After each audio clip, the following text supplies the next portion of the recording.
এয়া ফুটপাথত gravy chowmein খোৱাৰ দৃশ্য। এই চপষ্টিক এইটো কোনোদিনে আমি ধৰি পোৱা নাই, এই প্ৰথম। এনেকৈ ধৰিব লাগে আৰু এনেকৈ খাব লাগে।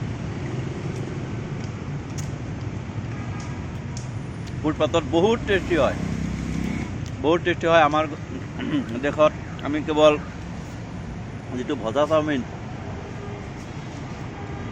ফ্ৰাই চাওমিন সেইটো খাওঁ, কিন্তু ইয়াতে সেইটো ক'তো পাবলৈ নাই। ইয়াতে খালি গ্ৰেভি। আৰু ইয়াতে আমাক এই ইতিমধ্যে জুচ দি ক'লে, ফলৰ জুচ। এইটো এতিয়া আমি চাওমিন খাম। এইটো অত্যন্ত টেষ্টি। ভিয়েটনামৰ ৰাজপথত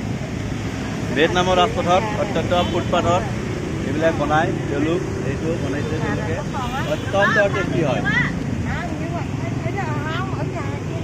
Ông đang bán trực tiếp cho chị đó. Neki?